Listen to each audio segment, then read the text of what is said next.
Welcome back to another episode of Infidelity Tales Lab. We're thankful for your continued viewership. Before we begin, tell us, where in the world are you watching from? We love knowing our global reach. Now, let's dive into today's story. Chapter 1, The Dump. Troy Hutchinson gripped the steering wheel tighter as his phone buzzed against the dashboard. The construction site had been a nightmare today. Another delay.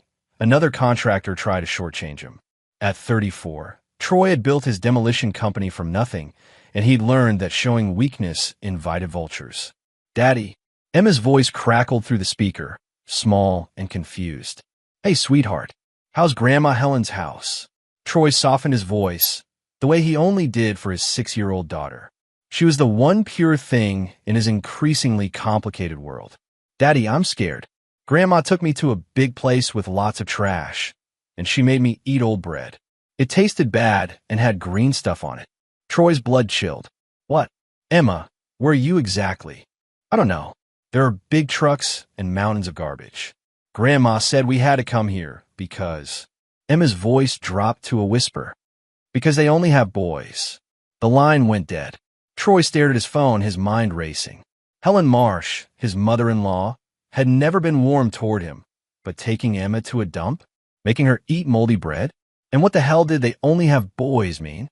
He speed-dialed his wife, Rebecca. Straight to voicemail. 20 minutes later, Troy pulled into the driveway of the modest ranch house where Helen lived. His wife's BMW wasn't there. Emma came running out, her blonde hair disheveled, her Disney dress stained with something that smelled like rotting food. "Daddy!" She launched herself into his arms. Helen appeared in the doorway, her gray hair pulled back severely, her thin lips pressed into their perpetual frown. "You're early. Where's Rebecca?" Troy asked, not returning her greeting. "Working late.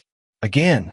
Helen's tone carried an edge that made Troy's jaw clench. "Why did you take Emma to a dump?" Helen's eyes shifted. "I don't know what the child told you, but Mom made her eat rotten bread, Helen. At a dump." Troy's voice dropped to the dangerous quiet that his employees recognized as a warning. "Sometimes children need to learn that life isn't always pretty," Helen said, her chin raised defiantly. "The Marsh family has always understood sacrifice." "The Marsh family?" Troy repeated slowly. Rebecca had been a Castell before marriage. Helen had remarried after Rebecca's father died when she was young. Helen's face went pale. I just meant." "You meant what, Helen?" But she'd already retreated into the house, the door clicking shut with finality. Troy buckled Emma into her car seat, his mind churning. In the rearview mirror, he watched Helen's silhouette in the window, motionless as a sentinel. "Daddy, what does they only have boys mean?" Emma asked as they drove home. Troy met her eyes in the mirror. "I don't know yet, sweetheart, but I'm going to find out." Chapter 2, Digging Deeper. The house felt different when Troy carried Emma inside. Too quiet. Too clean. Rebecca's laptop was missing from the kitchen counter where she usually left it. Her favorite coffee mug, the one Emma had made her for Mother's Day, sat unused in the sink. Troy tucked Emma into bed with an extra story, then sat in his home office, staring at a framed photo on his desk. Rebecca at their wedding 7 years ago, radiant in white, her dark hair cascading over her shoulders. Next to it, a smaller frame held Emma's first photo, tiny, red-faced, perfect. His phone buzzed. "Rebecca, sorry, big case. Working late at Miranda's. Don't wait up." Miranda Castell, Rebecca's sister. A successful therapist who'd never liked Troy, though she hid it better than Helen. Troy pulled out his laptop and began typing. Helen Marsh. The name felt foreign now. He'd known her as Helen Castell for the 6 years he'd dated Rebecca, then Helen Marsh for the year since she'd remarried that quiet widower, Frank. The search results were sparse. Frank Marsh had died 3 months ago. Troy remembered the funeral, remembered how Helen had seemed almost relieved rather than grieved. A small obituary mentioned Frank's previous marriage and children. Troy's finger hovered over the mouse. Frank Marsh had had 3 sons from his first marriage, all deceased. The oldest had died in Afghanistan. The other 2 in a car accident 5 years earlier. 3 sons, no daughters. Troy's breathing shallowed. He searched deeper, following genealogy sites and old newspaper articles. The Marsh family tree stretched back 4 generations in local records. Names and dates blurred together until a pattern emerged that made his stomach drop. Every Marsh male, for over a century, had produced only male children. Every single one. The phenomenon was so consistent that a local university had done a study in the 1980s, determining it was likely a genetic trait, possibly a chromosomal condition that prevented the conception or viability of female offspring. Troy's hands are shaking now. Emma was 6 years old. Emma was a girl. If Helen had really been thinking of Emma as part of the Marsh family line when she said they only have boys, then the front door opened. Rebecca's heels clicked across the hardwood. "Troy," she called softly. "You still up?" He closed the laptop and walked to the kitchen. Rebecca stood by the refrigerator, still in her work clothes, a sharp navy suit that cost more than most people made in a week. Her law firm paid well, but not that well. "How was Miranda's?" he asked. Rebecca didn't meet his eyes. "Fine. You know how she gets. Needed a vent about her ex." She poured herself a glass of wine. "How was Emma?" "Interesting day. Your mother took her somewhere unusual."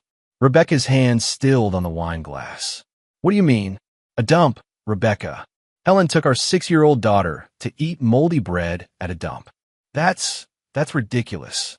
Mom wouldn't." "Emma called me, terrified. Said Helen told her they only have boys." "Ring any bells?" The color drained from Rebecca's face. "I know. I don't know what she meant." Troy stepped closer. "Don't you?" "Because I spent some time researching the Marsh family tonight. Fascinating genetics they have." Rebecca set down her wine glass with a sharp clink. "Troy, you're scaring me." "Good," he said quietly. "Because I'm starting to get scared too. Scared about what other lies I might uncover if I keep digging." Rebecca's phone buzzed. She glanced at it, and Troy caught a flash of panic in her eyes before she turned the screen away. "I need a shower," she said, her voice strained. "We can talk tomorrow." She hurried toward the stairs, but Troy caught her arm, gently but firmly. "Rebecca." She turned, and for just a moment, he saw something in her face he'd never seen before. Guilt. Raw, desperate guilt. "I love you," she whispered. "I know," Troy replied. "The question is, who else do you love?" Chapter 3. The Breaking Point. Troy didn't sleep. He sat in his office until dawn, building a timeline that made his chest feel like it was caving in. Emma had been born 7 years and 2 months ago.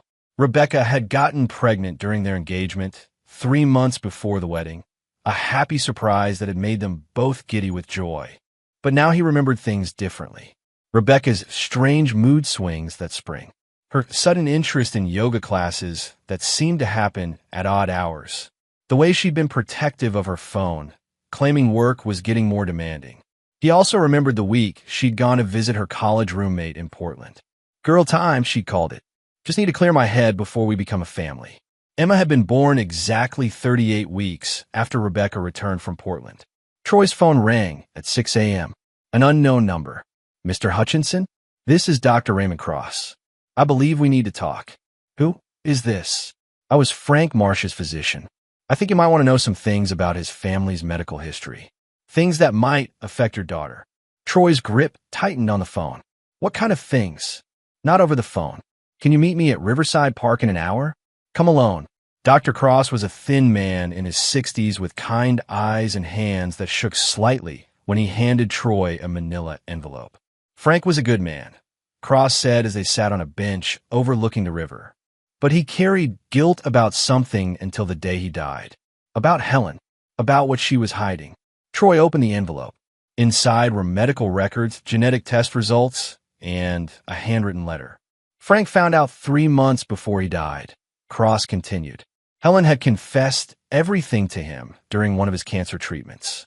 The guilt was eating her alive, especially after Frank's sons died, and she realized what the genetic testing revealed. Troy read Frank's letter, written in a careful, shaking hand. "To whoever finds this, my wife Helen made a terrible mistake 7 years ago. She helped her daughter deceive her husband about their child's paternity. The man Helen calls Curtis Brennan is the real father. I kept this secret because I love Helen, but I cannot die with this knowledge.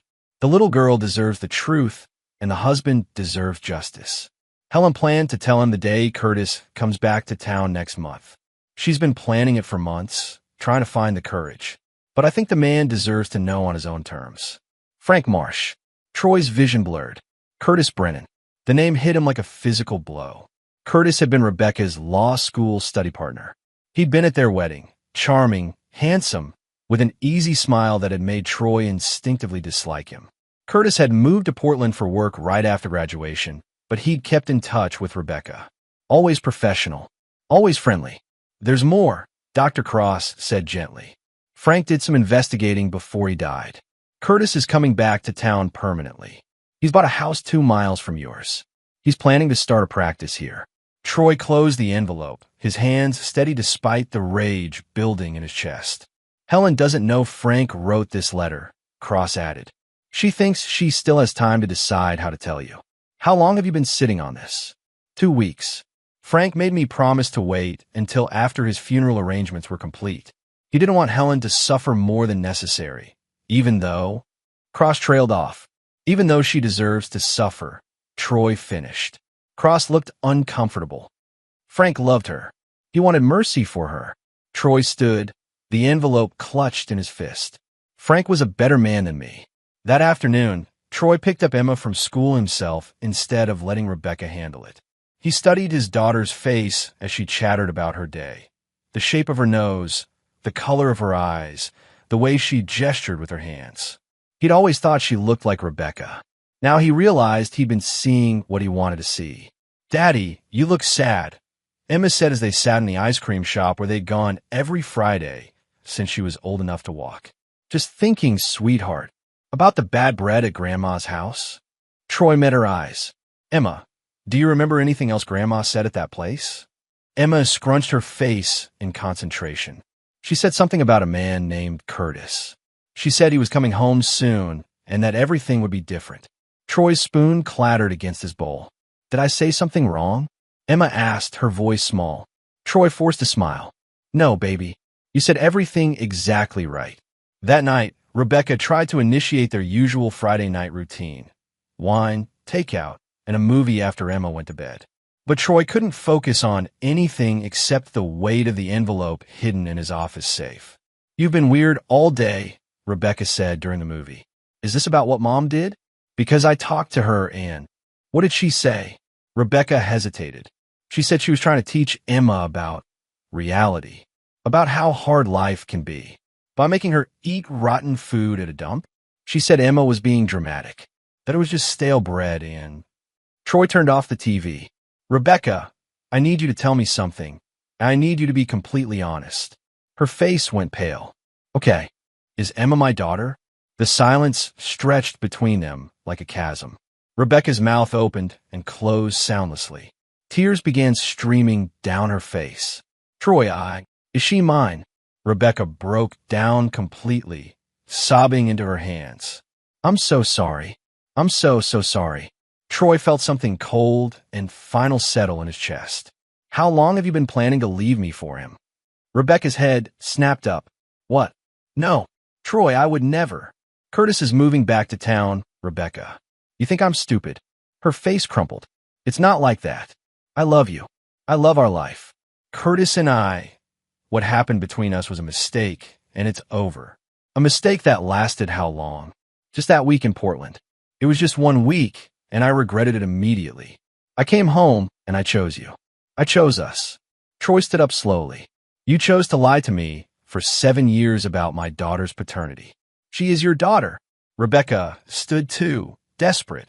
"In every way that matters, she's yours. You raised her. You love her. Stop." Troy's voice was deadly quiet.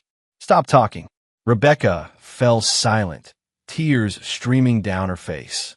"I want you to listen to me very carefully," Troy said. "I've built my entire life around you and Emma. Everything I am, everything I've worked for was for my family. My family, Rebecca. And now I find out that my family is a lie." "It's not a lie. Emma loves you. You're her father." "No," Troy said. "Curtis is her father. You made sure of that." He walked toward the stairs, then paused. "I'm going to ask you one more question. and how you answer will determine what happens next. Rebecca wiped her eyes, trying to compose herself.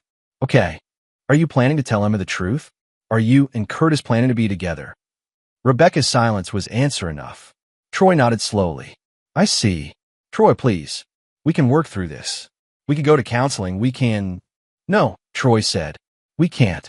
Because I don't forgive betrayal, Rebecca. Ever. And I don't forget. He climbed the stairs, leaving his wife sobbing in their living room. In his office, he opened his laptop and began making plans. Troy Hutchinson had learned a long time ago that the construction business wasn't just about building things. Sometimes it was about tearing them down completely and starting over. Sometimes demolition was the only honest work left to do. Chapter 4. The Foundation. Troy's demolition company, Hutchinson Heavy Industries, occupied a sprawling yard on the outskirts of town, surrounded by chain-link fence and filled with the kinds of machinery that could level a building in hours. He'd started the business 8 years ago with a single excavator and a willingness to work jobs that other contractors wouldn't touch. Now, standing in his office trailer at dawn, Troy studied the framed newspaper clipping on his wall. Local man builds empire from ashes, the headline read. The article detailed how Troy had bought his first piece of equipment with money from a lawsuit settlement, compensation for the childhood that had been stolen from him. His phone buzzed. Rebecca, Emma's asking for you. Please come home so we can talk. Troy deleted the message without responding. The truth was, Troy Hutchinson had been demolished before. At 12 years old, he'd watched his stepfather's fist destroy his mother's face for the last time. At 13, he'd testified in court against the man who'd called him son while breaking his ribs. At 14, he'd used the settlement money from the state to disappear into the foster system, choosing strangers over the mother who'd prioritized her boyfriend over her child's safety. He'd learned early that survival meant eliminating threats completely. Half measures got you hurt. A knock on his trailer door interrupted his thoughts. Miguel Santos, his foreman and closest friend, peered inside. Boss, you okay? You missed the Monday morning briefing. Miguel had worked for Troy for 6 years. He was one of the few people who knew about Troy's past, and one of the fewer who understood why Troy never forgave betrayal. Close the door, Troy said. Miguel stepped inside, his weathered face creased with concern. What's going on? Troy handed him Frank's letter. Miguel read it twice, his expression darkening with each word. Shit, boss. I'm sorry. I need your help with something. Miguel nodded without hesitation. Whatever you need. I want you to do some digging. Curtis Brennan. He's a lawyer, moved back from Portland. Find out everything. Where he's living, where he's working, who he's talking to. You want to follow him? I want you to learn him. His routines, his weaknesses, his secrets. Everything. Miguel was quiet for a moment. What about Rebecca? What about her? You gonna try to work things out? Troy met his friend's eyes. Miguel, if your wife had lied to you for 7 years about your kid's paternity and was planning to leave you for the real father, what would you do? Miguel's jaw tightened. I'd probably be in jail. Exactly. So I need to be smarter than that.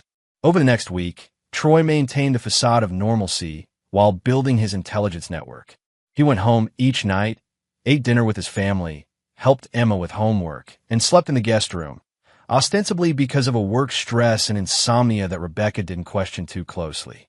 Rebecca, meanwhile, grew increasingly nervous. She hovered around him, trying to gauge his mood, attempting casual conversations that felt forced and desperate. I've been thinking about marriage counseling, she said one evening as Troy helped Emma with the art project. Have you? Troy responded without looking up from Emma's drawing of their family.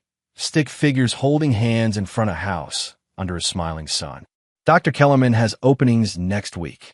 She's supposed to be excellent with trust issues. Troy finally looked at her. Trust issues. Rebecca flinched at his tone. I just meant, I know I need to earn back your trust. I know it will take time. How much time do you think it should take? Troy asked. To forgive 7 years of lies. Emma looked up from her drawing. Are you and Mommy fighting? No, sweetheart, Troy said, his voice immediately softening. We're just talking about grown-up stuff. But Emma wasn't fooled. Her 6-year-old's intuition picked up on the tension that had been building in the house. Is it because of what Grandma said about the boys? Rebecca went rigid. Emma, honey, why don't you go watch TV? Daddy and I need to talk. Emma gathered her crayons reluctantly. I don't like it when you're sad, Daddy. After Emma left, Rebecca turned to Troy with desperate eyes. She doesn't know anything. She's just confused about what Mom said. And what exactly did your mother say? I don't know. You know how Mom is. She says things that don't make sense when she's upset. Troy studied his wife's face. 7 years of marriage had taught him to read her tells. The way she touched her earring when she was nervous, the way her voice got higher when she was lying. Right now, she was doing both. Rebecca, I'm going to give you one chance to tell me the truth about what your mother knows and what you and Curtis have planned. Rebecca's face crumpled. There's nothing planned. Curtis and I haven't even talked since. Since when? Since he called last month to say he was moving back. Troy felt something cold settle in his stomach. He called you. It was just a courtesy call. He knew I still lived here, and he wanted it to avoid awkwardness. What kind of awkwardness? Rebecca was crying now. Troy, please. I know I screwed up, but Emma is your daughter in every way that matters. I don't want to be with Curtis. I want to be with you. Troy stood up slowly. The problem, Rebecca, is that I don't believe you, and I don't forgive liars. He left her sobbing at the kitchen table and went to his office, where he found 3 text messages from Miguel. Found his house, 414 Maple Street. Big place. He's working at Davidson and Associates. Started last week. Boss, you need to see this. He's got photos on his social media. Recent ones. Troy called Miguel immediately. What photos? Pictures of a little girl, boss. Blonde hair, looks about 6. Captions talk about my beautiful princess and can't wait to be together again. Troy's vision went red. Send me the links. 5 minutes later, Troy was staring at Curtis Brennan's Facebook page. The man looked exactly the same, tall, athletic, with the kind of easy smile that made people trust him. But it was the photos that made Troy's hands shake with rage. Emma. Curtis had been posting pictures of Emma, clearly taken from a distance. Emma at the playground. Emma walking out of school. Emma at the ice cream shop where Troy took her every Friday. Curtis had been watching his daughter. The captions were worse. Soon, princess. Daddy's coming home. My little girl is growing up so fast. Can't wait to make up for lost time. Home sweet home. Everything I've ever wanted is finally within reach. Troy's phone rang. Rebecca's number. Troy, where are you? Emma's asking for you. I'm at the office. Please come home. We need to talk about this like adults. Troy stared at the photos on his screen. Rebecca, does Curtis know where Emma goes to school? A long pause. What? Does he know her schedule? Her routines? Troy, you're scaring me. Why would he? Answer the question. I don't know. We haven't talked about Emma specifically. But you've talked. Another pause. Once. Just once since he called. Troy closed his eyes. When? Yesterday. He wanted to meet for coffee to clear the air. And I told him I couldn't. I told him I was married and happy, and that what happened between us was a mistake. What did he say? Rebecca's voice was barely a whisper. He said mistakes could be corrected. Troy hung up and immediately called his lawyer, a bulldog named Patricia Wolf, who specialized in family law and didn't believe in mercy. Pat, I need to see you tonight. Emergency. And bring everything you know about parental rights, custody law, and restraining orders. Troy, what's happening? War, Troy said, and I intend to win. Chapter 5. Setting the Trap. Patricia Wolf's law office smelled like leather and ambition. At 55, she'd built a reputation as the most ruthless family attorney in the county, a woman who could dismantle a marriage settlement with surgical precision and sleep soundly afterward. This is a nightmare scenario, she said after Troy finished explaining the situation. Legally speaking, if Curtis is Emma's biological father and can prove it, he has rights. What kind of rights? Visitation, possibly shared custody, depending on how the court views his absence for the first 6 years of her life. Troy's jaw clenched. Even though he abandoned her, he can claim he didn't know she existed. Rebecca could back him up on that. Patricia leaned forward. Troy, I need to ask you something, and I need you to be honest. Are you planning to hurt this man? No, Troy said. I'm planning to destroy him. Legally. Patricia relaxed slightly. Good. Because if you touch him, you lose everything. Emma, the house, your business, everything. Then we do this by the book. We'll need DNA evidence, documentation of his stalking behavior, and proof that any relationship between Curtis and Rebecca would be detrimental to Emma's well-being. Patricia pulled out a legal pad. I'll file for a restraining order based on the social media photos. That should buy us time. How much time? 2 weeks, maybe 3. But Troy, if Curtis is smart, and lawyers usually are, he'll counter with a paternity suit. Once that DNA test comes back positive, the game changes. Troy was quiet for a long moment. What if the DNA test never happens? What do you mean? What if Curtis disappears before he can file anything? Patricia's eyes narrowed. I can't be part of anything illegal. I'm not talking about illegal. I'm talking about giving Curtis a reason to leave town voluntarily. What kind of reason? Troy smiled, but there was no warmth in it. The kind of reason that makes staying more painful than leaving. The next morning, Troy put his plan into motion. First, he called Emma's school and had himself added as the only authorized pickup. Then he installed security cameras around his house and hired a private security firm to provide discreet protection. But the real work began with a phone call to an old friend. Danny Reeves answered on the first ring. Troy, you son of a bitch. How long's it been? 3 years. I need a favor. Danny had been Troy's cellmate during a brief stint in juvenile detention 15 years earlier. Now he ran a reputation management firm that specialized in making problems disappear from the internet. His methods weren't always legal, but they were always effective. What kind of favor? I need you to find everything there is to know about a lawyer named Curtis Brennan. And I mean everything. Credit history, employment records, medical records, traffic tickets, college transcripts, dating history, all of it. This going to cause me problems? Not if you're as good as you used to be. Danny laughed. I'm better. Give me 48 hours. While Danny worked his magic, Troy focused on the psychological warfare. He had Miguel begin following Curtis openly, close enough to be noticed, far enough to avoid harassment charges. The message was clear. You're being watched. Then Troy started showing up places where Curtis would see him. The coffee shop near Curtis's office. The gym where Curtis worked out. The grocery store Curtis frequented. Always polite, always distant, but always present. Curtis got the message by the 3rd day. I know what you're doing, Curtis said, cornering Troy in the parking lot outside the hardware store. Troy looked up from loading PVC pipe into his truck. And what am I doing? Intimidating me. Following me. I'm running my business and living my life, Troy said calmly. If our paths cross, that's just coincidence. Curtis stepped closer. I know you know about Emma. Emma's my daughter. No, Curtis said, his voice hardening. She's mine. And Rebecca and I are going to be together. Troy set down the pipe he was holding and turned to face Curtis fully. The two men were roughly the same height, but Troy had 40 pounds of muscle and a lifetime of control violence that showed in his posture. Are you threatening my family? Troy asked quietly. Curtis faltered slightly. I'm just saying, because if you're threatening my family, we're going to have a very different kind of conversation. I'm not threatening anyone. I'm just telling you how things are going to be. Troy smiled.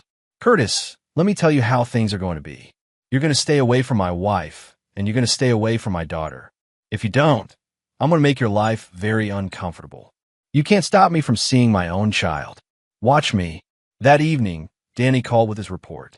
Your boy Curtis has some interesting secrets, Danny said. Want the highlights? All of it. He's got gambling debts. Big ones. Lost about 60 grand in Vegas 6 months ago to some very unfriendly people. He's been making payments, but he's behind. Troy's pulse quickened. How far behind? 3 months. And these aren't the kind of people who send polite reminder notices. What else? Medical records show he's been treated for anxiety and depression. Currently on medication. Had a breakdown in Portland last year after a client sued him for malpractice. The malpractice case settled out of court, but it cost him his job and most of his savings. He's basically broke, Troy. This move back home, it's not a choice. It's desperation. Troy absorbed this information. Anything else? One more thing. Your wife's Sister Miranda? She's been in contact with Curtis. Phone records show they've been talking regularly for the past 2 months. Troy felt the last piece of the puzzle click into place. How regularly? 3-4 times a week. Long conversations. Send me everything, Troy said. And Danny, I need you to do one more thing. Name it. I need Curtis's Vegas creditors to know exactly where he is. Danny was quiet for a moment. Troy, those guys don't mess around. I'm not asking you to hurt him. I'm just asking you to share information. This could get ugly. It's already ugly, Troy said. I'm just evening the odds. After he hung up, Troy sat in his office, planning his next moves. Rebecca was playing a longer game than he'd realized, with Miranda as her ally and Curtis as her escape plan. They'd been planning this for months, maybe longer. But they'd made one critical error. They'd underestimated him. Troy pulled out his phone and scrolled through his contacts until he found the number for Rebecca's law firm. He'd only met her boss, Jonathan Davidson, a few times, but the man had struck him as someone who valued reputation above all else. Mr. Davidson? This is Troy Hutchinson, Rebecca's husband. I wonder if we could meet for coffee tomorrow. There's something you should know about your new associate. Troy hung up, then called Patricia. I need you to accelerate the restraining order filing, he said. And I need you to add Miranda to it. Miranda? On what grounds? Conspiracy to interfere with a marriage and facilitate stalking. Troy, that's a stretch. Pat, trust me. By tomorrow afternoon, you'll have all the evidence you need. The trap was set. Now all Troy had to do was wait for his enemies to walk into it. But first, he had one more phone call to make. Helen? It's Troy. We need to talk. Chapter 6, The Betrayer's Web. Helen's kitchen smelled like cigarettes and regret. She sat across from Troy at the same table where she'd served him Sunday dinners for 7 years, her hands shaking as she lit another menthol. You know, she said without preamble, I know everything. Helen took a long drag from her cigarette. Frank told you. Frank left me a letter before he died. He was a better man than any of you deserved. Tears started down Helen's weathered cheeks. He was. I killed him with the guilt, you know.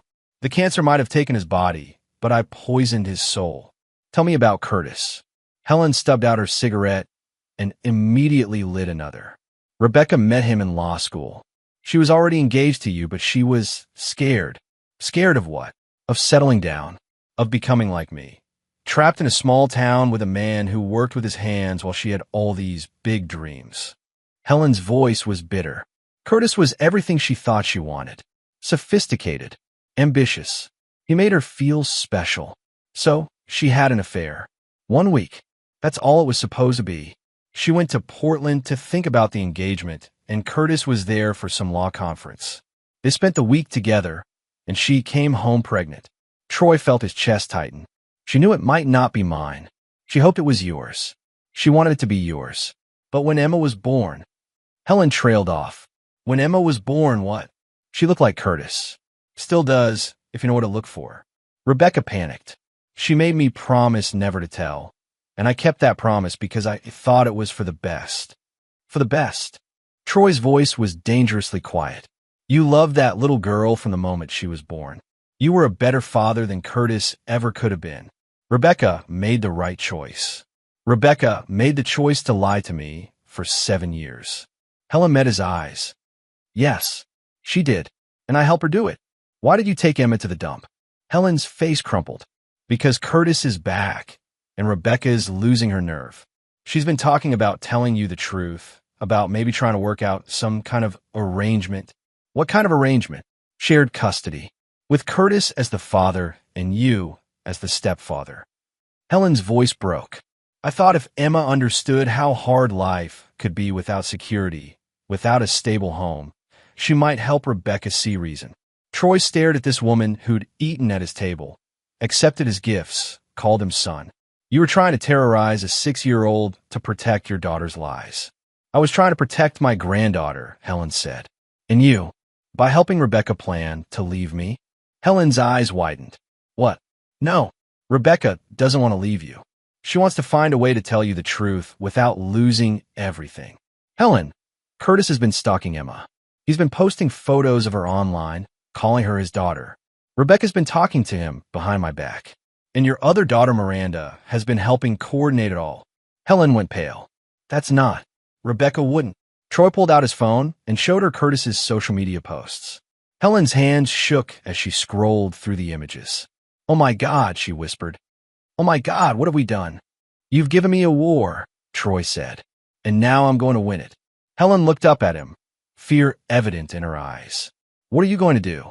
I'm going to give Rebecca and Curtis exactly what they want. And then I'm going to watch them destroy each other trying to get it. Helen grabbed his arm. Troy, please. Emma doesn't deserve to be in the middle of this. Troy gently removed her hand. You should have thought of that 7 years ago. That afternoon, Troy met with Jonathan Davidson at an upscale coffee shop downtown. Davidson was a distinguished man in his 60s who'd built his law firm's reputation on discretion and ethics. Mr. Hutchinson, what can I do for you? Troy slid a folder across the table. I wanted to give you a heads up about Curtis Brennan before this becomes public. Davidson opened the folder and began reading.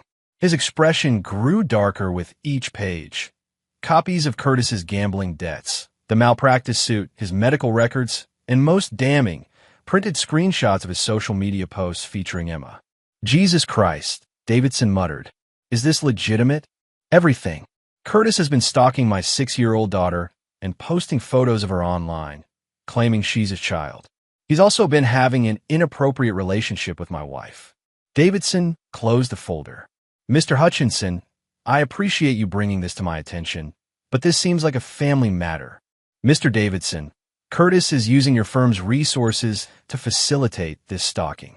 He's been making personal calls on company time, using company computers to research my family, and representing himself to my daughter's school as a lawyer from your firm when he tried to get information about her schedule. Davidson's face went white. He what? He told the school's secretary he was representing a client in a custody case and needed to verify Emma's pickup schedule. She gave him the information because he said he was from Davidson and Associates.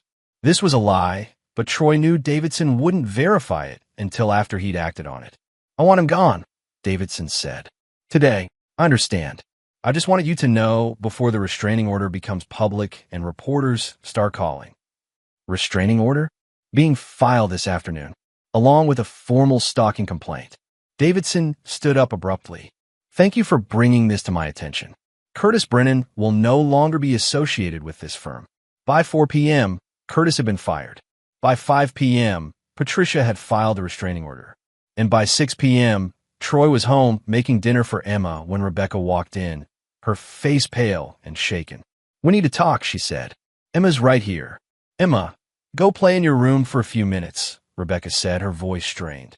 After Emma left, Rebecca turned to Troy with tears in her eyes. Curtis was fired today. Was he? That's unfortunate. You did this. I protected my daughter from a stalker. Rebecca slammed her hand on the counter. Damn it, Troy. You're destroying everything. I'm not destroying anything that wasn't already broken. Curtis is Emma's father. Troy stepped closer to his wife. No, Rebecca. I'm Emma's father. I've been her father for 6 years. Curtis is just the man who contributed genetic material. You can't just make this go away. Watch me. Rebecca's phone rang. She glanced at it and her face went white. It's Curtis. Don't answer it. She answered anyway. Curtis. Troy could hear the panic in Curtis's voice through the phone. Becca, we need to talk. Someone's been giving information to my creditors. They know where I am. Rebecca looked at Troy with growing horror. What creditors? The Vegas people. They're here, Rebecca. They want their money, and they want it now. Rebecca ended the call and stared at Troy. You gave his location to loan sharks? I gave public information to interested parties. They could kill him. Then he should pay his debts. Rebecca backed away from him. I don't know who you are anymore. Troy smiled coldly. I'm exactly who I've always been, Rebecca. The only difference is now you get to see what happens to people who betray me. I want a divorce. No, Troy said calmly. You don't. Yes, I do. I want custody of Emma, and I want you out of our lives. Troy pulled out his phone and showed her a document. This is a petition for sole custody based on your unfitness as a mother. Mental instability, adultery, conspiracy to facilitate stalking, and child endangerment. Rebecca's face went white. You can't prove any of that. I can prove all of it. Your sister Miranda has been very helpful. Actually, phone records show she's been helping coordinate between you and Curtis for months. She's also been researching custody law and divorce attorneys on your behalf. Miranda wouldn't. Miranda's been recording your conversations, Rebecca. She's been building a case against me for months, documenting everything she thought would help you in a divorce. Unfortunately for you, those same recordings prove conspiracy and premeditation. Rebecca sank into a chair. This isn't happening. It's happening because you made it happen. You and Curtis and Miranda and your mother, you all decided to destroy my family. So now I'm going to destroy yours. Rebecca looked up at him with desperate eyes. What do you want? I want you to call Curtis and tell him it's over. I want you to cut all contact with him immediately. And I want you to convince Miranda to stay out of this. And if I do that, then we go to marriage counseling and we try to work this out like adults. What about Curtis? Troy's smile was sharp as a blade. Curtis is no longer your problem. Rebecca's phone rang again. This time it was Miranda. Don't answer it, Troy said. But Rebecca was already swiping to accept the call. Miranda? Miranda's voice was hysterical. Rebecca, someone broke in my office. They destroyed my computer, my files, everything. Rebecca looked at Troy with growing fear. Who would do that? I don't know, but whoever it was left a message. They said I should mind my own business and stop interfering in other people's marriages. Oh my God. Troy took the phone from Rebecca's hand. Hello, Miranda. Troy, what's going on? What's going on is that you've been conspiring against me for months. What's going on is that you've been recording my wife's private conversations. What's going on is that you're about to learn why smart people don't mess with my family. He hung up and handed the phone back to Rebecca. Now, Troy said calmly, let's discuss how this is going to work. Chapter 7, The Unraveling. Curtis Brennan was a broken man by Wednesday morning. Troy watched from across the street as Curtis loaded boxes into a battered Honda Civic, his movements frantic and desperate. The house Curtis had bought, the symbol of his triumphant return, now sported a for sale sign and a growing collection of legal notices taped to the front door. Troy's phone buzzed with a text from Miguel. Vegas boys found him at 3 a.m. No violence, just made their point clear. He's got 48 hours to come up with $60K or they start taking collateral. Troy smiled grimly. Curtis didn't have $60,000. Curtis barely had $600 after his legal fees and a deposit he'd lost on the house he could no longer afford. But the money wasn't the real problem. The real problem was that Curtis had been so focused on his fantasy of playing house with Rebecca and Emma that he'd forgotten about the very real people who wanted to break his legs. Troy started his truck and drove to the office, where Patricia was waiting with a stack of legal documents. The restraining order was approved, she said without preamble. Curtis has to stay at least 500 feet away from you, Rebecca and Emma. He also can't contact any of you directly or through third parties. What about the custody petition? He can't file for paternity while the restraining order is active. But Troy, this is only temporary. Eventually, he'll be able to challenge it. He won't be around long enough to challenge anything. Patricia looked concerned. What does that mean? It means Curtis is about to discover that small-town life doesn't suit him after all. That afternoon, Troy drove to Emma's school for the parent-teacher conference he'd requested. Mrs. Peterson, Emma's first-grade teacher, was a kind woman in her 50s who genuinely cared about her students. Emma's been different this week, she said as they sat in the tiny plastic chairs. Quieter, more anxious. She keeps asking if you're going to come pick her up. There have been some changes at home, Troy said carefully. Nothing that affects Emma directly, but she's perceptive. Mr. Hutchinson, I need to tell you something. A man came by yesterday asking questions about Emma. He said he was a lawyer working on a custody case. Troy's blood chilled. What did you tell him? Nothing. We have strict policies about information sharing. But he seemed to know a lot about Emma already. Her schedule, her friends, her routines. Did he give you a name? Curtis Brennan. He said he was from Davidson and Associates. Troy pulled out his phone and showed Mrs. Peterson Curtis's photo. Is this him? Yes. Mr. Hutchinson, should I be concerned? He's not allowed on school property anymore. There's a restraining order in place. I'll have a copy sent to the office. Mrs. Peterson nodded gravely. Is Emma in danger? Troy considered the question. Curtis was desperate, broke, and facing violence from his creditors. Desperate people made bad decisions. I don't think so, but I'm taking precautions. That evening, Troy sat in his office reviewing the surveillance footage from his home security system. The cameras had captured several interesting visitors over the past week. Monday, Curtis driving slowly past the house 3 times. Tuesday, Miranda parking across the street for 2 hours, apparently waiting for Troy to leave. Wednesday, an unfamiliar car with Nevada plates, presumably Curtis's creditors. But Thursday's footage was the most revealing. Rebecca had left the house at 2 p.m., supposedly to run errands. Instead, she'd driven to a parking lot on the outskirts of town where she'd met Curtis for what appeared to be an intense conversation. The meeting lasted 30 minutes before Rebecca drove home alone. Curtis, meanwhile, had sat in his car for another hour, apparently making phone calls. Troy picked up his secure phone, the one Danny had given him years ago for conversations that needed to stay private. Danny, I need an update. Your boy Curtis is scrambling. He tried to borrow money from 3 different people today. No luck. What about his other options? That's where it gets interesting. Someone's been feeding him information about you. Financial records, business contracts, personal details. Troy's grip tightened on the phone. Who? Still working on that. But whoever it is has access to privileged information. Banking records, tax returns, even sealed court documents from your juvenile case. Troy felt a chill run down his spine. Only a few people had access to that level of personal information. Danny, I need you to check something for me. Has anyone been running background checks on me recently? Private investigators, law firms, that kind of thing. Give me 20 minutes. Troy hung up and walked to the kitchen, where Rebecca was helping Emma with her homework. They looked like the perfect family. Mother and daughter bent over a workbook, the evening light streaming through the windows. How was school today, sweetheart? Troy asked, kissing the top of Emma's head. Good. Mrs. Peterson said a man came to ask about me, but she didn't tell him anything because she doesn't talk to strangers. Rebecca went rigid. What man? Emma shrugged. I don't know. Some man. Troy met Rebecca's eyes across the table. She knew exactly what man. Emma, why don't you go watch TV for a few minutes? Mommy and Daddy need to talk. After Emma left, Rebecca turned to Troy with tears in her eyes. I didn't know he was going to the school, but you did know he was violating the restraining order when you met him today. Rebecca's face went white.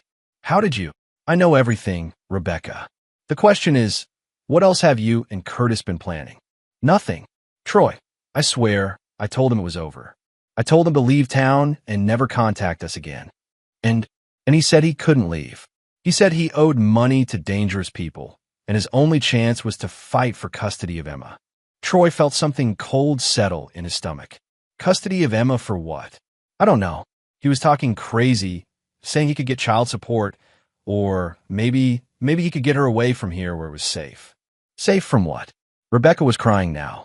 From you, Troy. He thinks you're going to hurt him. Troy's phone rang. Danny. Troy, you need to hear this. Someone's been digging into your background for 3 months. Deep digging. The kind that costs serious money. Who? A private investigation firm in Portland. Hired by a law firm called Miranda Castell, Ph.D., licensed clinical psychologist. The pieces clicked into place. Miranda wasn't just Rebecca's sister. She was a licensed psychologist who could testify about mental fitness in custody cases. She'd been building a psychological profile of Troy for months, documenting everything that could be used to paint him as unstable or dangerous. Danny, I need everything they found, and I need to know who else has access to it. Already on it. But Troy, there's more. The investigation firm also did a full workup on Emma. Medical records, school records, even genetic testing. Genetic testing? Someone submitted a hair sample 3 weeks ago. The results came back yesterday. Troy's vision tunneled. And Curtis Brennan is definitely Emma's biological father.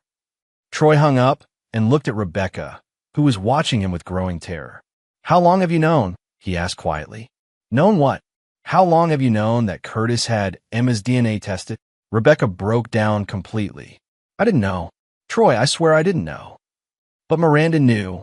Rebecca's silence was answer enough. Troy stood up slowly, his mind racing through the implications. Miranda had been orchestrating this entire situation for months. She'd hired investigators, arranged for DNA testing, and probably coached Curtis on how to build a custody case. More importantly, she'd been preparing to have Troy declared mentally unfit to care for Emma. Troy pulled out his phone and called Patricia. "Pat, I need an emergency hearing. Tomorrow, if possible." "What's the emergency?" "I'm about to be framed for threatening behavior. I need to get ahead of it." "Troy, what are you talking about?" "Miranda's been building a case against me for months. She's going to claim I'm unstable and dangerous, and she's got just enough evidence to make it stick." "What kind of evidence?" Troy looked at Rebecca, who was staring at him with something approaching terror. "The kind that makes a jury believe I'm capable of violence," Troy said. "And the worst part is they might be right." Chapter 8. The Hunters Become Prey. Friday morning brought Troy's first real crisis. He arrived at the office to find Miguel waiting with a grim expression and a legal document. "Boss, this came by courier an hour ago." Troy read the emergency custody petition filed by Curtis Brennan and co-signed by Dr. Miranda Castell. The document painted Troy as a violent, unstable man who posed a clear and present danger to Emma's well-being. It included expert psychological evaluation based on extensive observation and analysis of Troy's behavior patterns. The petition requested immediate temporary custody pending a full hearing, citing credible threats of violence and documented stalking behavior against Curtis. "They're moving fast," Patricia said when Troy called her. "Emergency hearing is set for Monday morning. We have 3 days to prepare a response." "What are our chances?" "Not good. Miranda's credentials give her testimony serious weight, and Curtis is playing the concerned biological father angle perfectly." Troy hung up and stared out his office window at the demolition site across the street. A crew was tearing down an old factory, reducing 50 years of someone's work to rubble in a matter of hours. Sometimes demolition was the only option. His secure phone buzzed. "Danny." "Troy, we've got problems. Curtis filed a police report this morning claiming you've been following him and making threats." "What kind of threats?" "He says you cornered him at a gas station yesterday and told him you'd bury him if he didn't leave town." Troy frowned. "I haven't been within a mile of Curtis since Monday." "I know, but he's got a witness." "Who?" "Rebecca." Troy felt the floor drop out from under him. "What?" "She gave a statement to police this morning. Says she's concerned about your mental state and your fixation on Curtis. Says you've been talking about eliminating threats and protecting what's yours in ways that frightened her." Troy closed his eyes. Rebecca had played him perfectly. While he'd been focused on Curtis, she'd been building a case against him with her sister's help. "Danny, I need you to check something. Has Rebecca been recording conversations at home?" "Give me an hour." Troy spent that hour thinking through everything Rebecca had said and done over the past week. Her attempts at reconciliation, her tears and apologies, her requests to talk about this like adults. All of it designed to get him to say something that could be used against him. His phone rang. "Emma's school. Mr. Hutchinson? This is Principal Martinez. I'm afraid we have a situation." Troy's blood turned to ice. "What kind of situation?" "Someone called in a bomb threat, specifically mentioning Emma. We've evacuated the building and called police, but given the restraining order situation, we thought you should know immediately." "Where's Emma?" "Safe. She's with me in the emergency staging area. But Mr. Hutchinson, the caller specifically mentioned you by name. They said you were dangerous and that Emma wasn't safe at home." Troy was already moving toward his truck. "I'll be there in 5 minutes." "Mr. Hutchinson, wait. The police want to speak with you when you arrive." Troy paused. "About what?" "They have some questions about the threats against Mr. Brennan." The trap was closing. Curtis and Rebecca had orchestrated this perfectly. A bomb threat to make Troy look unstable, followed by police questioning that would establish his presence at the school during a crisis. Troy called Patricia as he drove. "They're framing me." "For what?" "Everything. Bomb threats, stalking, mental instability. They want to make me look like a dangerous lunatic." "Troy, don't go to the school. If police are waiting to question you."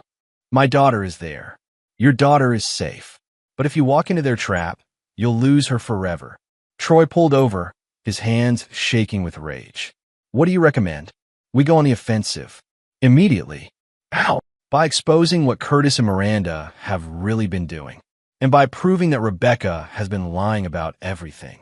Troy closed his eyes. Do it. Troy, this is going to get ugly. Really ugly. It's already ugly. That afternoon, Troy sat in Patricia's conference room as she laid out their counterattack. Danny had provided a wealth of information about Curtis's real activities, Miranda's unethical behavior, and Rebecca's coordination with both of them.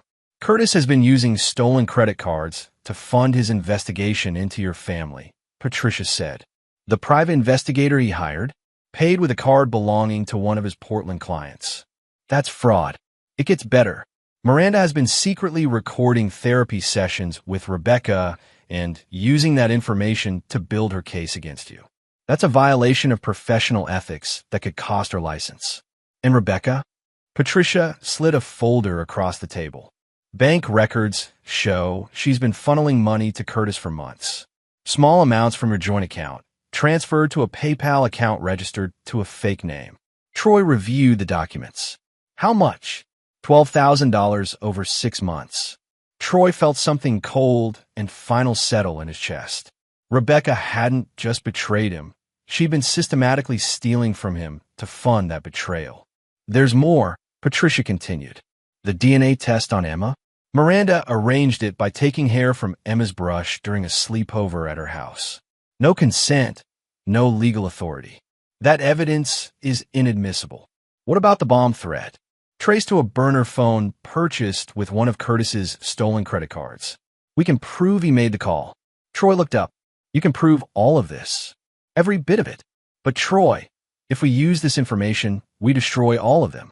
Rebecca could face charges for theft and conspiracy. Miranda will lose her license and probably face criminal charges. Curtis is looking at multiple felonies. And Emma?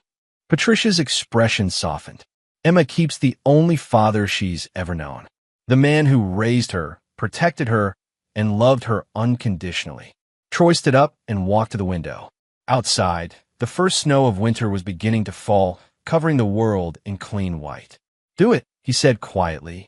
All of it. Troy turned back to Patricia. I told you at the beginning, I don't forgive betrayal. Ever. That evening, Troy sat in his empty house. Rebecca had taken Emma to her mother's for safety after the school incident. The silence was deafening. His phone rang. Miguel. Boss. Curtis's creditors found him again. This time, they weren't so polite. Is he alive? Barely. He's at the hospital with 3 broken ribs and a concussion. But Troy, he's talking, telling police everything about Rebecca and Miranda. Troy absorbed this information. He's trying to make a deal. Looks like it. Probably hoping cooperation will help with his legal problems. Let him talk. Everything he says just proves our case. Troy hung up and sat in his living room, surrounded by 7 years of memories. Photos of family vacations. Emma's artwork on the refrigerator. Rebecca's books on shelves. All of it built on lies. His phone buzzed with a text from Rebecca. I'm sorry. I never meant for it to go this far. Troy stared at the message for a long time before typing back. Yes, you did. You meant for all of it. Her response came immediately. Can we please just talk? For Emma's sake? Troy smiled grimly and typed. You'll have plenty of opportunity to talk. In court. Under oath. The next morning would bring the emergency custody hearing. But Troy was no longer worried about losing Emma. He was looking forward to watching his enemies destroy each other in their desperation to escape the trap they'd built for themselves. Because Troy Hutchinson had learned a long time ago that the best revenge wasn't violence or destruction. The best revenge was letting your enemies hang themselves with a rope they'd made for you. Chapter 9. The Final Demolition. Monday morning's courtroom was packed with more spectators than Troy had expected. Word of the case had leaked, and the local media smelled blood in the water. A story involving lawyers, psychologists, custody fraud, and financial crimes was too juicy to ignore. Judge Margaret Foster was a stern woman in her 60s known for her zero tolerance for courtroom theatrics. She reviewed the emergency petition with obvious skepticism before looking up at Curtis's attorney. Mr. Bradley, Your client is requesting emergency custody of a child he's had no relationship with for 6 years. You'd better have exceptional evidence. Curtis's lawyer, a nervous young man clearly out of his depth, stood shakily. Your Honor, we have documented evidence that the current custodial father poses a clear and present danger to the child. Present your evidence. For the next hour, Curtis's team laid out their case. Miranda testified about Troy's concerning behavioral patterns and documented threats of violence. Rebecca, looking pale and shaken, described her growing fear of her husband's obsession with revenge. Curtis himself took the stand, his face still showing bruises from his encounter with his creditors. He painted himself as a concerned father, trying to protect his biological daughter from an unstable man. I never knew Emma existed until recently. Curtis lied smoothly. When I discovered I had a daughter, I tried to approach the situation carefully, but Mr. Hutchinson became increasingly hostile and threatening. Judge Foster listened without expression. When Curtis's team finished, she turned to Patricia. Ms. Wolfe, your response? Patricia stood with the confidence of someone holding all the cards. Your Honor, this entire petition is based on fraud, theft, and perjury. I request permission to present evidence of criminal conspiracy. Objection. Bradley jumped up. This is a custody hearing, not a criminal trial. Overruled, Judge Foster said coldly. If there's evidence of fraud in this petition, I want to hear it. Patricia's presentation was devastating. Phone records showing months of coordination between Curtis, Rebecca, and Miranda. Bank records proving Rebecca had stolen money to fund Curtis's investigation. DNA evidence obtained illegally without parental consent. Your Honor, Patricia said, this isn't a custody case. It's an elaborate fraud designed to extort money and custody rights through illegal means. She presented the evidence of Curtis's stolen credit cards, his fraudulent identity theft, and his manufacture of evidence against Troy. The bomb threat that supposedly demonstrated Mr. Hutchinson's instability, made from a phone purchased with stolen funds by Mr. Brennan himself. The courtroom erupted in whispers. Curtis went white, his lawyer looking frantically through papers as if hoping to find some overlooked defense. But Patricia wasn't finished. Your Honor, I'd like to call Emma Hutchinson to testify. She's 6 years old, Bradley protested. Old enough to answer simple questions about who she considers her father. Judge Foster nodded. I'll allow it, but keep it brief and age-appropriate. Emma took the stand wearing her favorite dress, the blue one with the flowers that Troy had bought her for her birthday. She looked tiny in the witness chair, but her voice was clear when she spoke. Emma, Patricia said gently, who is your daddy? Emma pointed at Troy without hesitation. That's my daddy. Has anyone else ever told you they were your daddy? Emma shook her head. No, daddy is daddy. Do you feel safe with your daddy? Yes, daddy protects me. He reads me stories and makes me pancakes and helps me with my homework. Patricia smiled. Thank you, Emma. Curtis's lawyer declined to cross-examine a 6-year-old, probably the smartest decision he'd made all day. Judge Foster called a brief recess, during which Troy watched Curtis arguing frantically with his lawyer. Rebecca sat alone, tears streaming down her face. Miranda had disappeared entirely. When court reconvened, Judge Foster's expression was thunderous. In 30 years on this bench, I have rarely seen such a blatant attempt to manipulate the legal system. Mr. Brennan, your petition is denied. Furthermore, I'm ordering a full investigation into the criminal activities outlined by Ms. Wolfe. She turned to Rebecca. Mrs. Hutchinson, you will surrender your passport and remain available for questioning by law enforcement. Finally, she looked at Curtis. Mr. Brennan, you are hereby permanently enjoined from any contact with Emma Hutchinson. Any violation of this order will result in immediate arrest. Curtis stood shakily. Your Honor, I have rights as the biological father. Mr. Brennan, Judge Foster cut him off. You forfeited those rights when you chose fraud over fatherhood. Biological connection does not override the best interests of the child, and this child's best interests clearly lie with a man who has raised and loved her for 6 years. The gavel fell with finality. Outside the courthouse, Troy found Rebecca waiting by his truck. Her face was streaked with tears, her designer suit wrinkled from a sleepless night. "Troy, please. We need to talk." "No, we don't. I know you hate me. I know I deserve it. But Emma needs both her parents." Troy studied the woman he'd married 7 years ago. "Emma has a parent. She has me. What about us? What about our marriage?" "What marriage, Rebecca? The one built on lies? The one where you stole money to fund your boyfriend's investigation into me? That marriage." Rebecca sobbed. "I made mistakes. Terrible mistakes. But we can get through this." Troy shook his head. "No, we can't. Because I don't forgive betrayal, Rebecca.